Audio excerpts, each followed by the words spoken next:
My name is Bert, and this is the Still Life Podcast. Welcome back, everybody, to another episode of the Still Life Podcast. So I'm going to do something a little bit different today. I haven't had lunch yet, and I want to talk about stuff. So I'm going to eat and drink while I podcast. I know generally this isn't recommended, but I'm going to get kind of silly with it. I have sitting before me some habanero beef strips from Man Crates. They don't sponsor me, but it'd be a lot cooler if they did. In addition, I will be sipping on an expatriate pale ale from Three Weavers. Bought an IPA mix pack the other day at the store. This is one of the ones in there, and it's good, so I'm going to enjoy one. Also, we'll see how much the habanero beef strips affect my ability to maintain my composure. All right, so here we go. Digging into the jerky strips. Oh, there's seeds. This is going to be terrible. There's two small little squares. Here we go.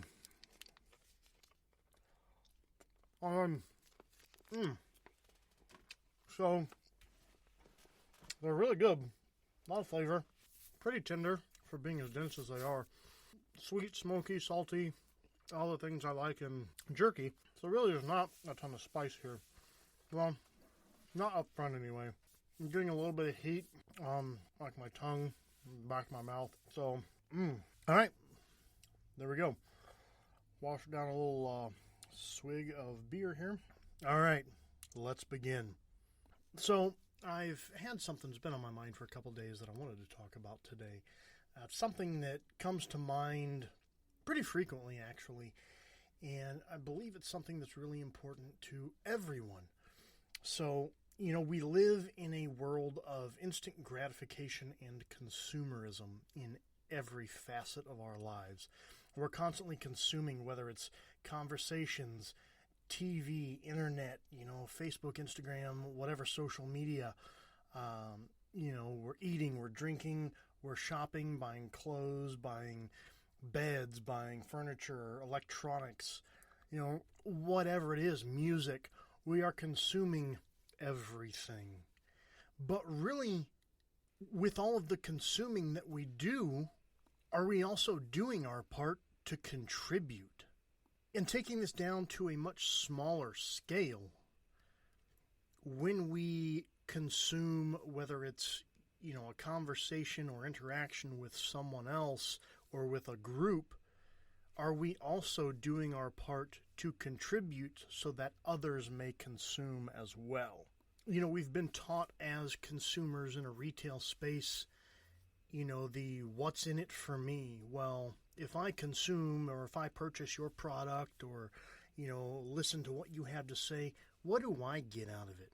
And this has carried over into our personal lives and relationships. And rather than asking ourselves in a friendship or relationship or group setting, what's in it for me, what we really should be asking ourselves is, how can I add value to this? Whether it's adding value to a relationship with another person, a friend, a coworker, a boss, or an employee, or how can I add value to this group that I'm a member of or that I participate in? And listen, I'm going to sit here and complain about it, but I am also 100% guilty of this in my own life. And I work constantly to change it. Because again, I have that same attitude of, well, this is great, but what's in it for me? And, it drives me nuts when you see people, or have an interaction with somebody and they're so focused on selling what they have or taking resources from the group or taking attention from a group or an interaction or exchange, to plug a product or to talk about what they're doing, when really they're not adding anything of value to the group. And it's incredibly infuriating to see this. And again, I've been guilty of it as well. When I have something that I'm passionate about or I want to share with people, or there's something that I find interesting that I want people to look into, well, I'm not always adding value with the content that I'm putting out. And, I strive to change that with every interaction that I have. And really the same goes for another part of my personality. I am by nature a helper. I like to help people. I like to solve problems. I like to help people get through difficult times or, whatever the case may be, fixing a problem.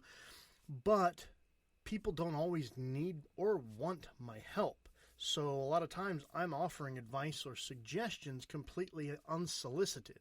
And while I feel like there's value to what I'm saying, to the other person on the other end of that transaction, there's no value to what I am offering them.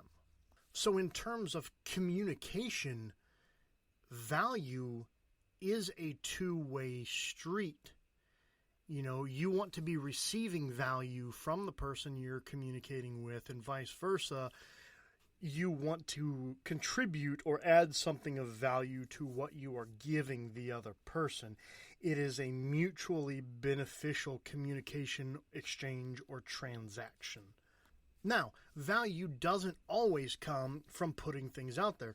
Value to someone else may be something as simple as shutting up and listening. Again, something I'm incredibly guilty of. I am slow to listen, but quick to speak. And that's gotten my feelings hurt multiple times because I've been told to shut up. Now, really, it shouldn't hurt my feelings, but the other person is letting me know, hey, what you're doing right now isn't adding value to this transaction, so you need to do something different. Is that their fault? No, that's 100% on me because I didn't listen to see how I could add value to that particular transaction or communication. Now, with that said, oftentimes it can be difficult to determine how exactly to add value to a communication, a transaction, or a group. Sometimes you're listening, and you're just like, okay, I don't know what I can say. 9 times out of 10, if you don't know what to say, you probably don't need to say anything. And listening is your best option to add value. And again, this is something I'm telling everyone, but really, I'm telling myself too. I need to hear this just as much as anybody else needs to, because again, I'm very guilty of thinking I'm adding value to things when actually I'm just putting a bunch of nonsense out there. So I need to listen better and know what the appropriate response is. Sometimes that response is no response, just keeping my ears open and listening. Sometimes it's as simple as, okay, I understand. I'm sorry you're going through this. Sometimes it's relating. I've been through something similar. I understand how you feel. I see where you're coming from.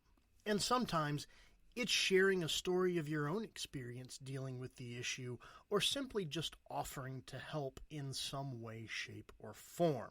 Now, if you get to a point where you're not sure, but you want to help, you can always ask that other person or that group, how can I help you with this scenario?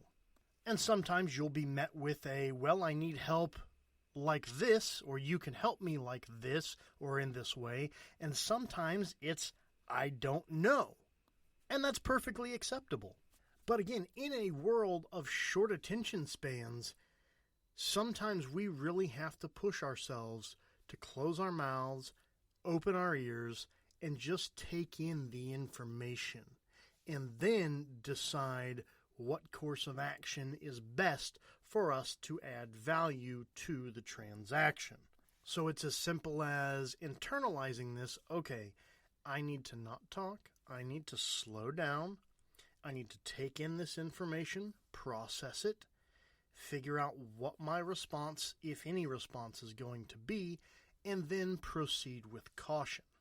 And again, we are not always going to respond the way that the other person may hope or need us to respond. But again, it's okay to say, I don't know what you need from me. How do you need help? Because at that point, the simple fact that you are asking how you can be of help or be of service, you are essentially asking that person, how can I add value to this transaction? And that sometimes is more beneficial than any other response that you can have, especially when it comes to unsolicited advice or help. So with that, I'd like to issue a challenge to all of you and to myself. The next time we have an interaction with someone, let's slow down, process what they're saying, acknowledge their communication, and then determine the best response, whether that's offering help, just listening, offering words of encouragement, or simply asking, what can I do to help you? And with that, I'd like to thank you for joining me today on the Still Life podcast. I guess fortunately for me and unfortunately for you, the habanero beef strips weren't all that spicy, so it really wasn't super entertaining. I wasn't gasping for air trying to cool off my mouth.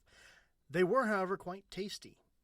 I'm also still thoroughly enjoying my Three Weavers Expatriate India Pale Ale, so at least there's that.